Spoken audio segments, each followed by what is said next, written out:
Akkuma gartan kuno akkuma mul'atu kuno gargaarsi hin jiru namni asitti akkanatti rakkataa jira.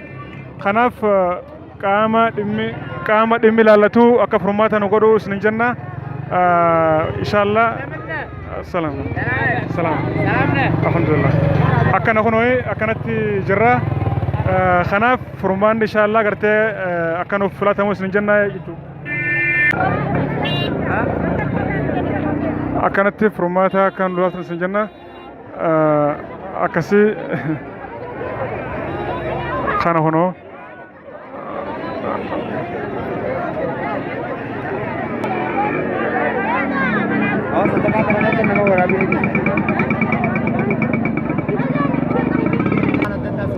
Awo buleeyyan kiyya ilmaan Oromoodha ka biyya ambaa keessa jirtan ilmi namaa ilmaan Oromoodha Yaman keessatti rakkachaa jiran ilmoo xiqqoodhaan dhalaa teenyaan manguddoo teenyaan xiqqaa keenyaan guddaa keenyaan rakkachaa jirra. Eega deengadda baanee osoo hin faxarre osoo bishaan hin dhuyne kunoo maallaqa isinii kannina jaanii UN'n nu cabsaa jirti.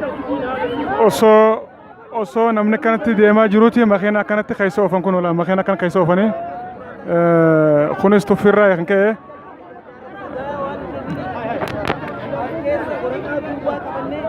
Nuti ilmaan Oromoo keessatti baay'ee rakkataa jirra gargaarsa tokko malee halaas nu gargaaranii kanatti kunoo guyyaa sadii dheebuudhaan beelaan as keessa dhumachuu jirra kunoo ilmoo haayyannee yaa obboleeyyan Islaamaa warri taatan hundinuu.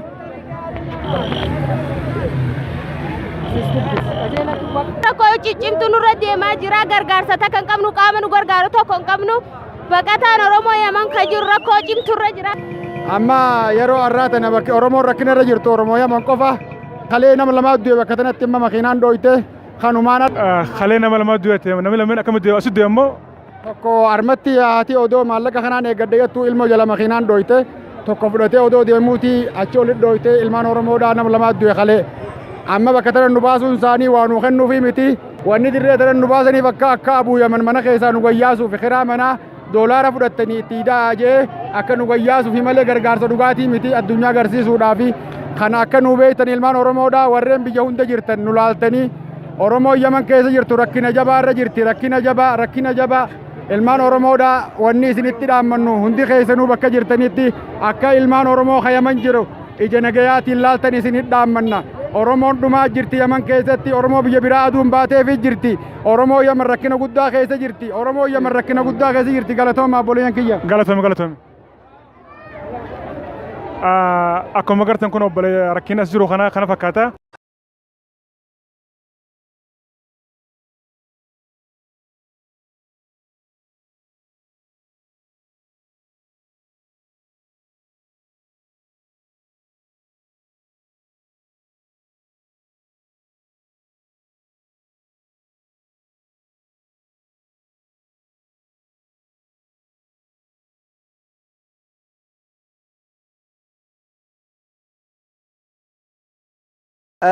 Ilmaan Oromoo akkuma argitan kana baqattoonni Yaman sanaa keessa jiraatan rakkatanii waan tokkoon arganne amma yeroo kanarraa kunoo yeroo beelahanii dheebotanii beela fi agartee qabbanni itti jirti lolli itti jira bifa sadii afurii kanatti kunoo ilmaan Oromoo miidhamanii magaalaa kana keessa sanaa keessatti rakkannee baay'ee miidhamnee waan jirruuf kan biyya keessa kan biyya alaa akka nu agartan rakkinna keenya kana UN'n Yaman sanaa keessa akka gargaarsa nu godhe wayita nuu kennanis kunoo rakkinna kana nurratti geegessanii seeran nuu kennutidha warra ay bulee as oolee kalee galgalallee adhallee guyyaa sadiin as jirrutu jira ilmaan Oromoo akka argitan mootummaan kenna kan Oromiyaa akka argu agartanii miidhama guddaa keessa akka argu dubartiin kenna kan ulfaa manguddoon kenna dadhabaan kenna beekan kenna wallaalan kenna miidhamee beelan waan as jiruuf akka ilmaan Oromoo kaasiin miidhaman kana nu gargaartanii gara biyyaa nu deebiftan isiniin jenna.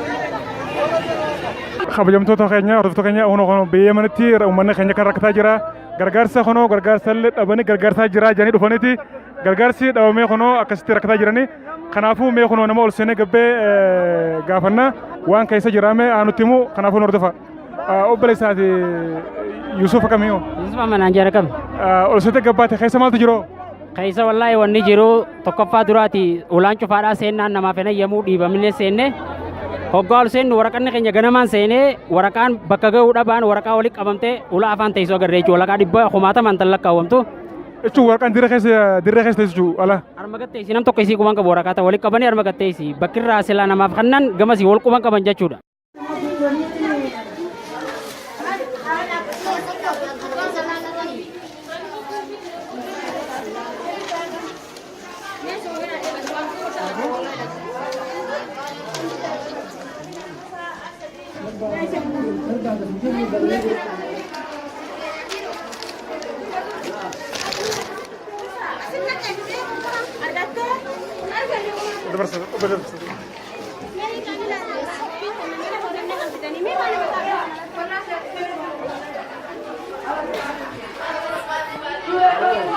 Oke, duba timma maal sin jenoo?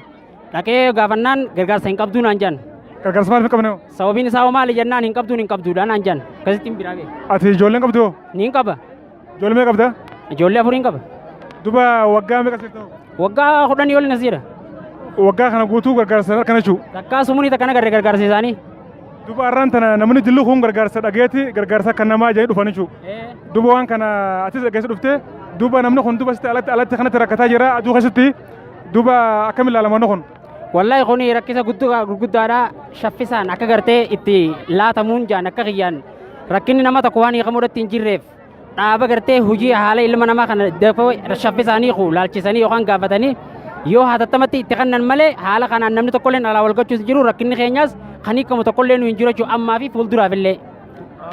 Kunoo akkuma agartan kana kunoo namni rakkataa jira gargaarsi jirulleen hin jiru kan kana muufilleen dhibbarraa parsantii 5 gartee nama muraasaaf gartee sanuu gartee laffaatii hedduudhaan booda akkata kanaafuu nuti gartee hedduu waan nama yaachisaati mee walumaan gara waan jiraattuun hordofa.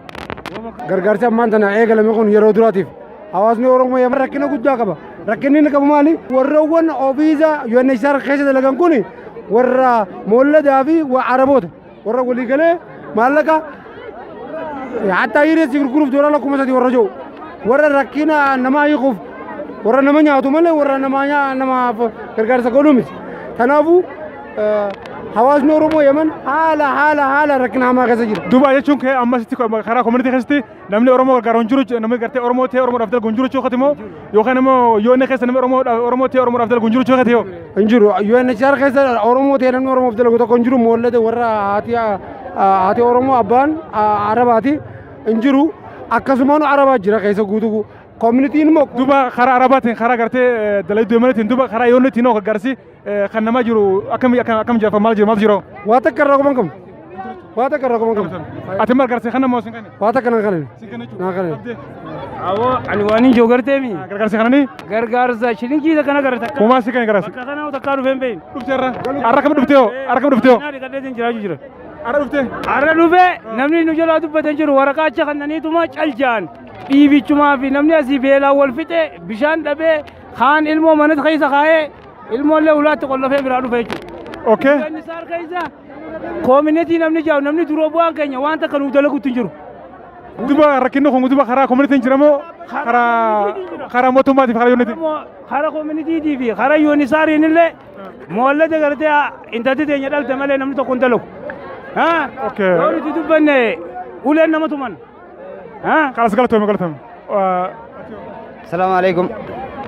Awaan waliin sidhaa madobboleessa rabbi gargaarsi UNHCR tana keessa jiru akkuma waliigalaa akkuma iyyaan laaltanii agartan kanatti wanni takka ilma namaa kana ga'uutti hin jirtu maallaqa kana kaduraan fudhachuu jiru fi kaduraan fudhachuutti hin jirre takka gargaarsi bakka tana hin argamin waraqaa bittaa kanatti kananii bakka tana takkaan hin argamin hunda waraqaa tana duwwaa irraa fuudhanii duwwaa deebisaa fi jiran. Tanaafuu amma irra guddaan namaa kan gallajeef galmeessee jiru jira. Namichi kun arraan tana asirratti gargaarsa alarraa bu'ee kana hin kanniniif warani gallachuu kanaafis kan kannin guyyaa boruu kana gizee asirraa isaa barsiise bakka duraan jiraatu isaa barsiise. Namni kun boruu kami biyya isaa gizee galee kami keessummachiisuu danda'an manni kun. Kana qaama gartee dhimmi ilaalatuutu irra mareeta ati maanta gargaarsa harkatti markanne. Hin harkanne. Gargaarsa harkanne jechuudha. Yaa galee armar beeti waraqaa duwwaana deebisanii ammallee akkasumatti waraqaa kan fuudhee itti deebisanis. Waggaa meeqa jirta? Waggaa 5 fi waggaa 6 jira. Waggaa 6 jechuudha. Waggaa 6 jira. Guyyaa gargaarsa harkanne. Galatoome. Yaadni gargaarsa fudhachuutti hin jirtu bakka tana. Galatoome. Ayyee galatooma. Assalamu alaikum wa rahmatullahi wa barakatuh. Biyya tana waggaa 7 keessa jirra.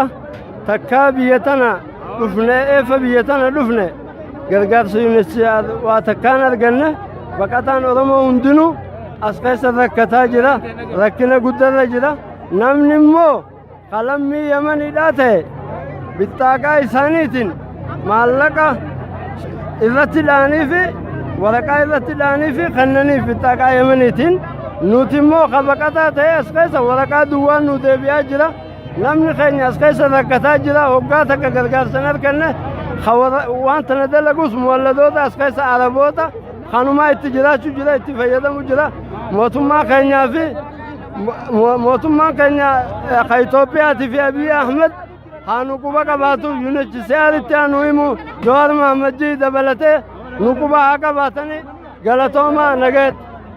Gargaarsa fudhanne mire? Gargaarsa fudhanne? Hin fudhanne waa takka waggaan ijoollee meeqa qabdoo? Ijoollee 5 qaba. Galatoome. Obbolee kamii? Nagaya. Gargaarsa kana yoo? Gargaarsa nuun kannine. Gargaarsa nuun horkatanii jira.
Bakki kun nama homiitiidha. Yoo dhalaan ture eegalu baate gidiraa ta'uu jiru. Wallaahi karaa nama ofirraa fuudhe.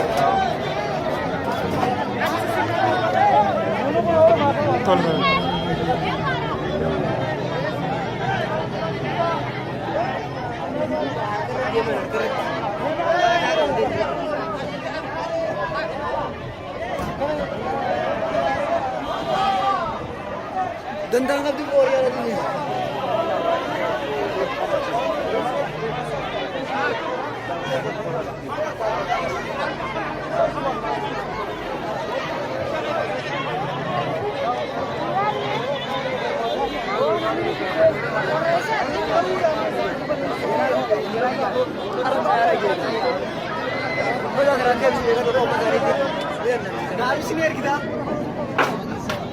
كسمتك أكرنا قبيلان مكان كين وجا مكان كين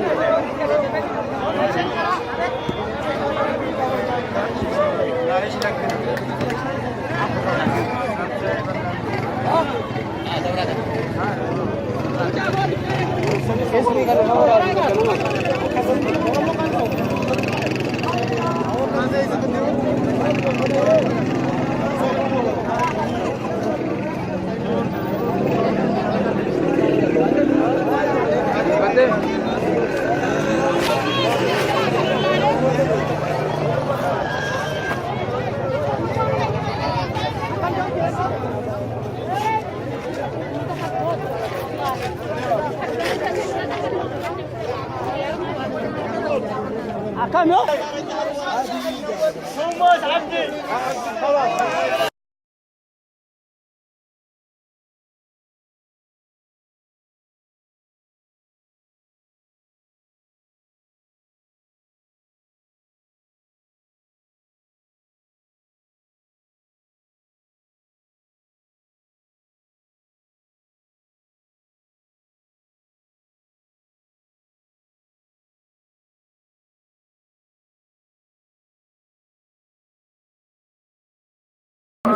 سمع سلام برانده نوفي إرادة أصدال أنا لو سرنا ما أنا منهم شكر لهم تناكر إيش تلاقوا ها يا اللي ونتهم منا ونتهم ولا ما استبوز شكر نوزي معاملة من عرس مسرات ميشلون ما تسون دي سر الله شيء فلقانو نقدر مفتو منا مفتو على ثلاثة زي مفتو على مفتو انقدي راسه شوكانو نياقار ولا مفتو الناس مفتو أنت زي ما إذا كان سنت قتال وده هم مستعمل ترى رتا يوسكون زي يقولوا مت أنا من مردات هلا لا زاري من عند ممتاز كرمونيا خلاص شكرا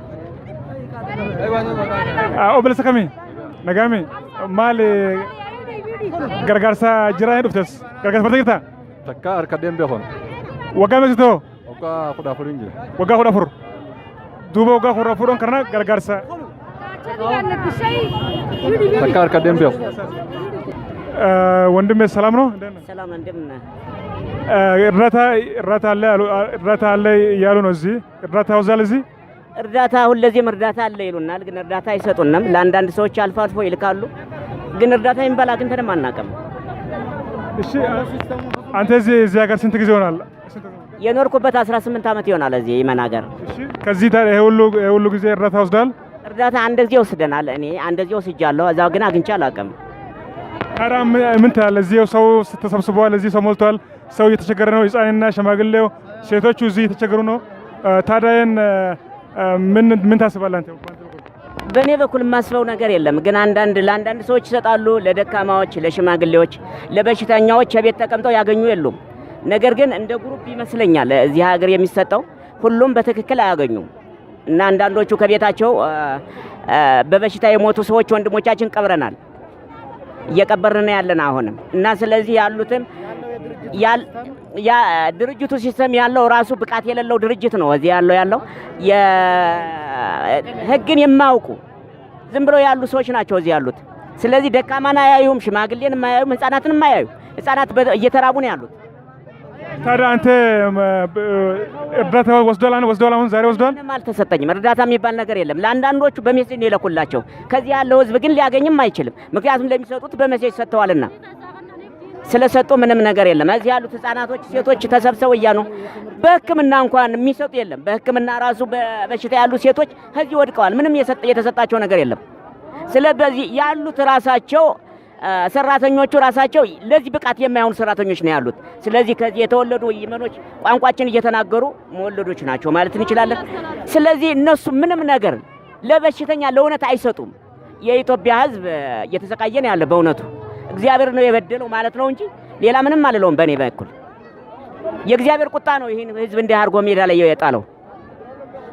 ሌላ ምን ይባላል? ማዘን ነው። ሌላ ምንም አይቻልም። እንደ ሁሉም እንደምትሰማው ነው። እኛ በእኛ በኩል ሰው በጣም ተቸግሯል። እንግዲህ ያለ እውነታ እኛ በምንችል አቅም ወደ እናንተ እናምጣለን። ስለዚህ በደንብ ተከታተሉ። gargaarsa isaanii takka harkadhee hin beeku waan gargaarsa jaaniin takka harkee hin beeku har'a kaleerraa eegallee kunu as jirra asitti qabbantiinis nu buutee kunu asuma dhaabbachaa jirra wanni godhu jiru takka as hin jirtu namni kana kalees nama asit du'e ijoolleetitu kalee asit du'e kaleessa ilmootu asit du'e waan kana taate jecha wanni isaan nu godhan hin jirtu tartiiba qabdu tartiibaas hin qabdu akkuma kunoo namaas fixu jiran wanni isaan gargaarsa tartiibaan namaa godhanis hin agarre nama walitti buusuu malee ilmoo namaati asit dhabne nuti kunoo wanni aduu fi qabbanti asit nu bu'u malee waa takka wanni agarre takka hin jirtu. Duubate waggaa meeqa asirta hoggama asirta? Yoo xiqqaatte waggaa 16 as keessa jira. Waggaa kana guutuu gargaarsa fannee hoo? Akka dhiiraan lama nageessa hin beeku. Jala machuu. Duuba ilmaan meeqa qabdu? Ilmaan lamaan qaba. Duuba yoo isin dhukkubee yoo gartee gargaarsa feetan duuba akkamitti jiraatanu? Akkuma rabbi jiraanna boo harka rabbii keessa jirna malee uummanni waa nu quban qabu. Makuma keenyaanii nyaachuu jiran makuma keenyaanii jiraachuu jiran. Bitaa akkuma keenyaanii uummanni raatiifni isaanii deemu jira malee nama namaaf laalu tokko quban qabnu nuti. Waan namaa godhanis hin agarre. Galatoomi. Waliin nu qabanituma maqaa keenyaan gartee dhoortoo fudhatanii dhoortuma fudhatan sanu nuufillee laatan. Ka fudhatan saniinuu wal ficcisiisu jiran. Galatoomi. Yaasiin dhugaan feeta yu'eeniin kan koominitiin kan dhuftee mana naalaaltee kan jaarsi kiyya maraataadha maama Yusuf maraataa akka ta'e namayyuu beeka kan dhufanii malna nalaalanii amma talaba dura ilaa ammaan deebisu jiran yooni bitaqaa takkatti fixadhee waan takka lan gargaaran waan takka gargaarsa naa takkaa gargaarsa naa kannine dhufanii tubbala nalaalanii tuma biraa deeman hoggayyuu maali akka kun waggameessitu takkaa dhiira isaanii fudhanni takkaa huno haalaala yoo fedhan kompiitara keessatti takkaa naa kannine hasharaa. Si galatoomii nuti waan dandeenyu goona gama keenyaanii obsi jabaadhu. Kaardii irraa fudhanii wal dabarsanii hin qabdanii harkirra guddaan ni xiqqaata namni fudhate yoo kanuma fudhate jaansanuu afaaniin jechuu malee kan fudhatee harkatti isaa lakkaawwatee nagarree waan fudhatee manaar yoo kaan xiqqaatte namni raashinallee taatu rakkataa meeqaa jira dhibamaa meeqaa jira kaka'ee gabba'uu hin dandeenye kamana jiru ammallee makiinaan dhooyitee sababa inni maali ka fayyaa qabu akkaataa gartee fayyaa qabaa yaanii sila fayya qabeenya isaatiin ati boodasi gargaarra jaaniini kan ammoo dhibamaa kan silaa gargaaramu kan qabu kan hin gargaarin maqaadhaaf gargaarre jechaa jiran maqaan ammoo bu'aan qabu maqaadhaa miti footoo nu kaasanii bakka meeqa waliin nu qabanii alaan doorgan naarisni viidiyoochi garsiisaa jiru kuno hin jiru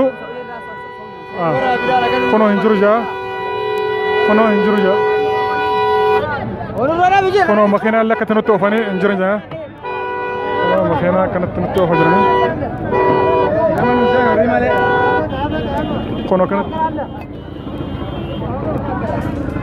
kuno tumuudhaaf